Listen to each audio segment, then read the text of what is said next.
క్రీస్తునందుని యందు ప్రియమైన సహోదరి సహోదరులారా, మీ అందరికీ దేవునితో నడిపే కార్యక్రమానికి స్వాగతం. ఈరోజు మనం దేవుడు ఈజిప్ట్ మీద కురిపించినటువంటి 10 తెగుళ్ళ గురించి తెలుసుకోబోతున్నాము. దాని వెనుక జరిగినటువంటి ఘటన నుంచి మనం ప్రారంభిద్దాం. తన సొంత సోదరుల చేత అమ్మివేయబడి ఈజిప్ట్ చేరుకున్నప్పటికీ దేవుని దివ్యకృప చేత ఆ దేశంలోనే రాజు తర్వాత అంతటి స్థానాన్ని యోసేపు అందుకున్నాడు. అంతేకాదు, కరువు చేత పీడింపబడి తిరిగి ఆ సోదరులే తన చెంతకు చేరగా వారిని ఆదరించి ఆకలి తీర్చిన మానవతామూర్తి యోసేపు. అయితే ఓడలు బండ్లు ఓడలు అవుతాయన్న చందన యోసేపు మరణానంతరం వచ్చిన రాజులు ఈజిప్ట్ దేశంలో నివసిస్తున్న ఇజ్రాయేలీలను రాచరంపాన పెట్టసాగారు. ఇజ్రాయేలీల సంఖ్య ఇబ్బడి ముబ్బడిగా పెరగడమే దానికి కారణం. ఈజిప్ట్ వాసులు పెడుతున్న కష్టాలను తట్టుకోలేక ఇజ్రాయేలీలు యావే దేవుడికి ప్రార్థనలు చేశారు. వారు చేస్తున్న ప్రార్థనలు విన్న యావే దేవుడు వారిని విడిపించేందుకు వారి నుంచే మోషే అనే ప్రవక్తని అనుకున్నాడు. మోషే అనే దేవుడు ఫరో వద్దకు పంపి ఇజ్రాయేలీలను తన అధీనం నుంచి విడిపించాల్సిందిగా హెచ్చరించాడు. కానీ కఠినుడైనటువంటి ఫరో వారిని విడిపించడానికి ఒప్పుకోలేదు. ఎందుకంటే నేడు ఈజిప్టులో కనిపిస్తున్న పెద్ద పెద్ద కట్టడాలు, పిరమిడ్లు ఆ రోజు వారే నిర్మిస్తున్నారు. ఆ భారీ కట్టడాలను కట్టేందుకు తక్కువ కూలీకి పనిచేసేటువంటి మనుషులు అవసరం. ఇజ్రాయేలీలను పంపిస్తే తనకు కూలీలు దొరికే అవకాశం లేదు కనుక ఫరో వారిని పంపేందుకు ఇష్టపడలేదు. దాంతో కోప్పడిన దేవుడు తన బిడ్డలను కాపాడడానికి, అలాగే తన శక్తిని చూపించడానికి ఈజిప్ట్ దేశంపై 10 అరిష్టాలు లేదా 10 తెగుళ్లను కలిగించాడు. ఈ తెగుళ్ళ ద్వారా ఈజిప్ట్ దేశానికి దాని వాసులకు తీవ్రమైన నష్టం వాటిల్లింది. ఆ తెగుళ్ళు ఏవనగా నీరు నెత్తుటిగా మారడం, కప్పలు రావడం, దోమపోటు, ఈగపోటు, పశునాశనం, బొబ్బలు, వడగండ్ల వాన, మిడతల దండు, అంధకారము, మొదటి కాన్పు బిడ్డల మరణం. ఈ తెగుళ్లను చదివినప్పుడు ఒకదానితో ఒకటి సంబంధం లేనట్లుగా కనిపిస్తుంది. అయితే వీటి వెనుక ఖచ్చితమైనటువంటి శాస్త్రీయత దాగి ఉంది. వీటిని క్షుణ్ణంగా పరిశీలించే ముందు ఒకసారి బైబిల్ గ్రంథం తెరిచి నిర్గమకాండంలోని మొదటి 12 అధ్యాయాలను చదవవలసిందిగా కోరుతున్నాను. ఇప్పుడు మొదటి దాని గురించి పరిశీలిద్దాం. మొదటిది నీరు నెత్తుటిగా మారడం. దీని గురించి నిర్గమకాండం 7వ అధ్యాయం 14 నుంచి 25 వచనాల్లో ఉంది. కఠినుడిగా మారిన ఫరోకు తన శక్తిని చూపించడానికి దేవుడు మొదటగా చేసినటువంటి సంజ్ఞ నీరు నెత్తుటిగా మారడం. ఫరో చూస్తుండగానే దేవుడు మోషే తన కర్రతో నైలు నది మీద కొట్టాడు. పిమ్మట నీరంతా కూడా ఎర్రగా మారింది. దీనికి 2 కారణాలు ఉన్నాయి. మొదటిది ఎరుపు కెరటం, ఇంగ్లీష్లో రెడ్ టైడ్ అంటారు. సో ఈ రెడ్ టైడ్ అనేటువంటి ప్రభావం వల్ల నీరు ఎర్రగా మారుతుంది. దీనికి గల కారణం ఆల్గే రకానికి చెందినటువంటి ఏకకణ జీవనం వల్ల ఈ విధంగా జరుగుతుంది. దీన్నే సైన్స్ పరిభాషలో ఫిస్టీరియా ఆల్గే బ్లూమ్ అని పిలుస్తారు. ఇవి కేవలం ఎరుపు రంగులో మాత్రమే కాకుండా ఆకుపచ్చ, మట్టి, కాఫీ రంగులో కూడా ఏర్పడుతూ ఉంటాయి. వేసవి కాలంలో ఇవి కొన్నిసార్లు సహజంగానే ఏర్పడుతుంటాయి. ఇవి ఎందుకు ఏర్పడతాయి అనేటువంటి కారణాలను మనం పరిశీలించినట్లయితే, ఒకటవది అత్యధిక మోతాదులో నీటిలో ఫాస్ఫరస్ కలిస్తే ఈ విధంగా ఏర్పడుతుంది. లేదా తుప్పు పట్టినటువంటి ఇనుము అంటే ఫెర్రస్ ఆక్సైడ్ నీటిలో కలిసినా కూడా ఇది ఏర్పడేటువంటి అవకాశం ఉంది. అదేవిధంగా ఎడారిలోని ఇసుక అంటే SiO2 గాలుల ద్వారా వచ్చి నీటిలో కలిసినా కూడా ఈ విధంగా ఏర్పడుతుంది. ఆల్గే ద్వారా నీటి గాఢత పెరగడం చేత ఆ నదిలో ఉండేటువంటి చేపలు, నక్షత్రపు చేపలు, ఇతర విధమైనటువంటి జలచరాలు చనిపోతుంటాయి. సో నాడు ఈజిప్టులో పంటల కొరకు వాడినటువంటి రసాయనాల ద్వారా కానీ, లేదా పిరమిడ్లు నిర్మించేటప్పుడు ఆ రాళ్ళ కోసం వాడినటువంటి బాంబుల ద్వారా ఫాస్ఫరస్ నీటిలో కలిసి ఉండవచ్చు, అంటే నైలు నదిలో కలిసి ఉండవచ్చు. అలాగే రాళ్ళ కోసం వాడినటువంటి ఇనుప పనిముట్లు పాడైన తర్వాత నైలు నదిలో వాటిని పడేసి ఉండవచ్చు. సో ఆ ఇనుముకు ఉండేటువంటి ఫెర్రస్ ఆక్సైడ్ అంటే ఆ తుప్పు వల్ల ఈ విధంగా జరిగి ఉండవచ్చు. తర్వాత నైలు నదికి తూర్పున ఉన్నటువంటి ఎడారి అంటే నేటి సహారా ఎడారి, గాలుల ద్వారా కూడా SiO2 అంటే ఇసుక వచ్చి గాలి ద్వారా వచ్చి నీటిలో కలిసి ఉండవచ్చు. నీరు నెత్తుటిగా మారుతుందని దేవునికి మాత్రమే తెలుసు. ఎందుకంటే నాటికి సైన్స్ అంతగా అభివృద్ధి చెందలేదు. కాబట్టి దేవుని ద్వారా ఇజ్రాయేలీలు ఈ విషయం తెలుసుకోగా ఈజిప్టుల వాసులు మాత్రం దాన్ని తెలుసుకోలేకపోయారు. అయితే నీరు నెత్తుటిగా మారడం అనేది అదే మొదటిసారి ఏం కాదు, అలాగే చివరిది కూడా కాదు. మన రీసెంట్ టైంలో చూసినట్లయితే 2015 సెప్టెంబర్లో మెక్సికో గల్ఫ్లో ఇది ఏర్పడింది. నీటికి ఫ్లోరిడా గల్ఫ్ కోస్ట్లో ఇది అప్పుడప్పుడు ఏర్పడుతూనే ఉంటుంది. 1530 నుంచి 2015 వరకు ఇది దాదాపుగా 15 సార్లు ఏర్పడినట్లుగా శాస్త్రవేత్తలు చెబుతున్నారు. ఇక రెండో కారణం ఏంటని పరిశీలించినట్లయితే నైలు నది పైభాగంలో కురిసేటువంటి భారీ వర్షాల వల్ల వరద కొట్టుకొని వస్తూ అది ఎరుపు రంగులోకి మారుతుంది. ఇప్పుడు కూడా వరదల సమయంలో నైలు నదిలో ఆ విధంగానే మారుతూ ఉంటుంది. అందుకే అక్కడ ఉండేటువంటి స్థానికులు నైలు నదిని రెడ్ నైల్ అంటే ఎర్రని నైలు అని కూడా పిలుస్తుంటారు. కాబట్టి ఈ విధంగా కూడా జరిగి ఉండవచ్చు. తర్వాత రెండవ తెగులు ఏంటి చూసినట్లయితే కప్పలు దేశంలో ప్రవేశించడం. దీనికి సంబంధించి బైబిల్లో నిర్గమకాండం 8వ అధ్యాయం 1 నుంచి 15 వచనాల్లో ఇది ఉంది.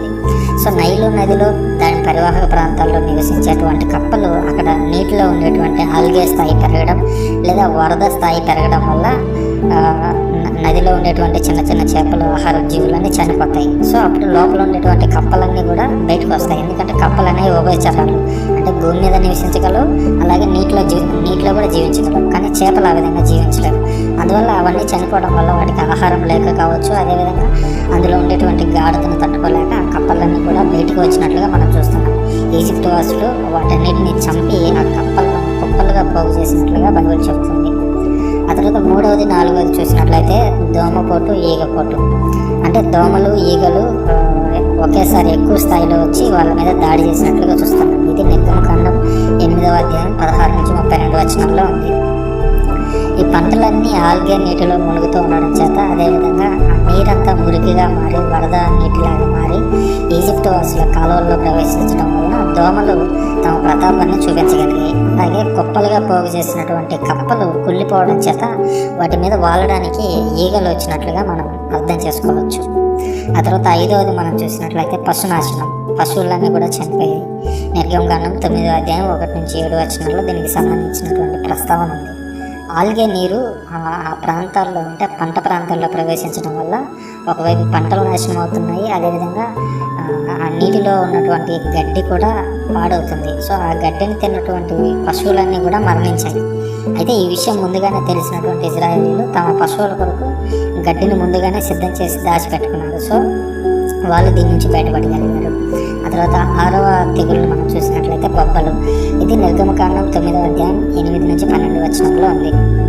ఈ బొబ్బలు ఎందుకు వచ్చాయని మనం పరిశీలించినట్లయితే 5వ అరిష్టానికి ముందుగా అంటే 5వ తెగులకు ముందుగా ఈగలు, దోమలు అక్కడ ఎక్కువగా ప్రబలినట్టు చూస్తున్నాం. సో ఈగలు, దోమలు ఎక్కువగా ప్రబలాయంటే అది ప్రజల వద్దకు వెళ్తే వారిని కుడుతుంటాయి. సో కుట్టినప్పుడు బొబ్బలు రావడం, గుళ్ళలు రావడం, లేదా వాళ్ళకి చిన్న చిన్న అనారోగ్యం జరగడం అనేది సాధారణం. సో దాని గురించే ఇక్కడ బైబిల్ రచయిత చెప్తున్నాడని మనం అర్థం చేసుకుంటాం. ఆ తర్వాత చూసినట్లయితే వడగండ్ల వాన. నిర్గమకాండం 9వ అధ్యాయం 13 నుంచి 15 వచనాల్లో దీని ప్రస్తావన ఉంది. ఈజిప్ట్లో వేసవికాలం మే నెలల మధ్య ఆగస్టు వరకు కూడా ఈ వేసవికాలం అనేది ఉంటుంది. ఆ తర్వాత వర్షాకాలం ప్రారంభమవుతుంది. ఇప్పుడు చెప్పుకున్నటువంటి ఈ అరిష్టాలన్నీ కూడా ఈ తెగుళ్ళన్నీ కూడా ఒక్క రోజులో జరిగినవి కాదు. దానికి ఒక్కో దానికి మధ్య కొన్ని వారాల గ్యాప్ ఉండొచ్చు, అలాగే నెలల వ్యవధి కూడా గ్యాప్ ఉండొచ్చు. సో ఈజిప్ట్ దేశంలో వర్షాకాలం ప్రారంభం కాగానే దేవుడు వారి మీద వడగండ్ల వానను కురిపించాడు. వడగండ్లతో పాటుగా అధిక వర్షపాతంతో వారు ఇబ్బందులు పడ్డారు. అయినప్పటికీ ఫరో తన మనసును మాత్రం మార్చుకోలేదు. ఆ తర్వాత 8వది చూసినట్లయితే మిడతల దండు. నిర్గమకాండం 10వ అధ్యాయం 1 నుంచి 20 వచనాల్లో మనం దీన్ని చూస్తాం. న్యూ సౌత్ వేల్స్ వాతావరణ కేంద్ర బయో పరిశోధకుల ప్రకారం వర్షపాతం 15 మిల్లీమీటర్లు లేదా అంతకంటే ఎక్కువగా పడితే ఈ మిడతలన్నీ కూడా అవి ఉండేటువంటి ప్రాంతాన్ని ఒక్కసారిగా మాకుమ్ముడిగా ఖాళీ చేయడానికి ప్రయత్నిస్తాయి. పైగా వేసవి సమయంలో అవి పెట్టిన గుడ్లు పూర్తి దండుగా మారడానికి సుమారు 5-6 నెలల కాలం పడుతుంది. అలాగే నాటి ఈజిప్ట్ కట్టడాల మీద కూడా వారు మిడతల బొమ్మలను ముద్రించారు. అంటే దీన్ని బట్టి మిడతలు వారి పంటలను ఎంతగా నాశనం చేసాయో, వారిని ఎంత ఇబ్బందులకు గురి చేసాయో అర్థం చేసుకోవచ్చు. ఇటీవల ఒక నెల క్రితం కూడా మన ఇండియాలోకి పాకిస్తాన్ తర్వాత ఆఫ్ఘనిస్తాన్ల మీదుగా భారీ స్థాయిలో మిడతలు రావడం మనం చూసాం. సో ఇదే అక్కడ కూడా జరిగినట్లు మనం అర్థం చేసుకోగలం. సో ఆ ఎడారి ప్రాంతంలో అంటే ఇజ్రాయెల్, ఈజిప్ట్, జోర్డాన్, పాలస్తీనా ఈ పరిసర ప్రాంతాల్లో ఈ మిడతలు రావడం అనేది చాలా సర్వసాధారణమైనటువంటి విషయం. ఆ తర్వాత 9వది అంధకారం. నిర్గమకాండం 10వ అధ్యాయం 21 నుంచి 29 వరకు దీని ప్రస్తావన ఉంది. సో ఇప్పుడు మనం దీనికి ముందే వర్షపాతం గురించి మాట్లాడుకున్నాం. సో అది భారీ వర్షం, అప్పుడు భారీ తుఫాను ఏర్పడి ఉండొచ్చు. సో వర్షాకాలం కాబట్టి అప్పుడు దానితో భారీ తుఫాను ఏర్పడింది కాబట్టి అంతా కూడా మబ్బులతో మూసివేయబడి చీకటి పడినట్లుగా మనం చూడవచ్చు. మన రీసెంట్ టైమ్స్లో కూడా 2015 మే నెల 21న టైమ్స్ ఆఫ్ ఇండియా న్యూస్ పేపర్లో వచ్చిన న్యూస్ మనం గమనించినట్లయితే భారతదేశంలో ఆ రోజు ముందు రోజు అంటే మంగళవారం రోజు రాత్రి బెంగళూరులో 40 mm అంటే 40 మిల్లీమీటర్ల వర్షపాతం నమోదైంది. అదేవిధంగా ఆ తర్వాత రోజు సాయంత్రం వరకు అంటే ఈ రోజు నుంచి రేపటి సాయంత్రం వరకు సుమారుగా దాదాపు 20 గంటల పాటు పూర్తిగా చీకటి ఉన్నట్లుగా మనం పేపర్లో రీసెంట్ టైమ్స్లో అంటే ఒక 5 ఏళ్ల క్రితమే మనం చూసాం. సో ఇలాంటి సందర్భాలు చరిత్రలో మనం చాలానే చూసాం. సో ఇది కూడా ఈ అంధకారం అనేది కూడా ఈజిప్ట్లో ఆ విధంగా వచ్చినట్లు మనం అర్థం చేసుకోగలం. ఇక 10వది మొదటి కాన్పు బిడ్డల మరణం. అంటే ఈజిప్ట్ వాసుల్లో మొదటి పిల్లలు ఎవరైతే పుట్టున్నారో వాళ్ళందరూ కూడా చనిపోయినట్లుగా చూస్తున్నాము. 50 దూత వచ్చి వారిని చంపినట్లుగా నిర్గమకాండం 11వ అధ్యాయం 1 నుంచి 10 వచనాల్లో దీని ప్రస్తావన ఉంది. సో ఈజిప్ట్ దేశంలో మొదటి బిడ్డలకు చాలా ప్రాముఖ్యత ఉండేది.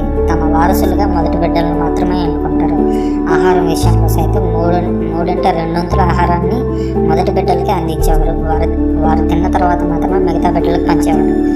ఇప్పటికే కొద్ది నెలలుగా అంటే ఈజిప్ట్లో అప్పటికి కొద్ది నెలలుగా పంటలు ఆల్గే ఏకకణ జీవుల చేత అలాగే ఈగల ద్వారా చనిపోయినటువంటి కప్పల బ్యాక్టీరియా ద్వారా ఈజిప్ట్ వాసుల ఆహార పదార్థాలు ఈ ఈగల ద్వారా చెత్త అంతా అంటే వైరస్ కావచ్చు బ్యాక్టీరియా కావచ్చు ఇదంతా వచ్చి చేరింది. దీనివల్ల ఆహారం మీద ఫైటోఫ్లాంకియా అనేటువంటి బ్యాక్టీరియా అనేది వృద్ధి అవుతుంది. సో ఆహార పదార్థాలను స్వీకరించిన ఈ ఈజిప్ట్ వాసులందరూ కూడా ఊపిరితిత్తుల వ్యాధులకు తర్వాత ఇతర అనారోగ్యాలకు గురయ్యారు. మొదటి బిడ్డలకు ఎక్కువగా ఆహారం అందించడం ద్వారా మొదటి సంతానం ఎక్కువగా చనిపోయారు. అలాగే వాళ్ళతో పాటు చాలామంది మరణించుంటారు.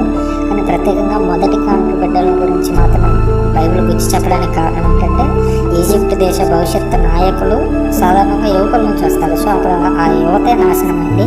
ఇక ఈజిప్ట్కి ఒక భవిష్యత్తు లేదు అనేటువంటి ఆ కోణాన్ని చూపించడానికి చేత మొదటి బిడ్డలు మరణించినట్లుగా చెప్పినట్లుగా మనం గమనించవచ్చు. సో ఈ 10 తెగుళ్ళను మనం గమనించినప్పుడు ప్రతి తెగులు వెంటనే కలగలేదని ప్రతి దానికి మధ్యలో కొన్ని రోజుల నుంచి కొన్ని నెలల వ్యవధి ఉన్నదని మనం గుర్తించవచ్చు. అలాగే ఫరో వద్ద ఉన్న జ్ఞానులు మొదటి అరిష్టంకి అసలు మొదటి అరిష్టం అంటే నీరు అనేవి ఎందుకు రక్తంగా అంటే ఎరుపు రంగులోకి ఎందుకు మారాయి అనేటువంటి కారణాన్ని అయితే వాళ్ళు గుర్తించలేకపోయారు. కానీ ఆ మొదటి దాని వల్ల మిగిలినవన్నీ కూడా ఏర్పడుతున్నాయని వాళ్ళు గుర్తించారు. అందుకే ఫరో చూడండి రోజు రోజుకి కఠినుడిగా మారి నేను పంపనని చెప్పాడు తప్పితే దేవుని శరణు వేడలేదు. అయితే ఇప్పుడు ఇదంతా కూడా సైన్స్ ఆధారంగా అంటే ఒకటి జరగడం వల్ల దానివల్ల మిగిలిన 9 ఎఫెక్టివ్గా రావడం వల్ల ఇందులో దేవుని హస్తం ఏముంది అనేటువంటి డౌట్ మనకు వస్తుంది అనమాట. దీనికి మూడు చిన్న సమాధానాల ద్వారా మనం ఒక ఆన్సర్ని వెతుక్కోవచ్చు. మొదటిది, ఈజిప్ట్ వాసులంతా కూడా తెగుళ్లతో అల్లాడిపోతుండగా అదే దేశంలో వారితో పాటే కలిసి ఉన్నటువంటి ఇజ్రాయేలీలు ఏ ఒక్క అరిష్టాన్ని పొందలేదు. వాళ్ళకి కష్టాలు రాలేదు. ఇక రెండవది, ఈజిప్ట్ వాసుల పశువులు మరణిస్తే ఇజ్రాయేలీల గొర్రె పిల్ల కూడా చనిపోలేదు. ఆ తర్వాత ఈజిప్ట్ వాసుల మొదటి బిడ్డలందరూ చనిపోతుంటే ఇజ్రాయేల్ వారికి చిన్న ప్రభావం కూడా లేదు. మరి వీటి వెనుక దేవుని హస్తం లేదంటారా? అలాగే ఫరో రాజుకు దేవుడు ఎన్నో అవకాశాలను ఇచ్చాడు, కానీ అతను ఉపయోగించుకోలేదు. ఇప్పుడు 1వది అయిపోయింది, అతను మారుండొచ్చు, 2వది అయిపోయింది మారుండొచ్చు, 3వది అయిపోయింది మారుండొచ్చు, కానీ మారలేదు. మరి దేవుడు మనకు కూడా అలాగే అవకాశాలను ఇస్తున్నాడు.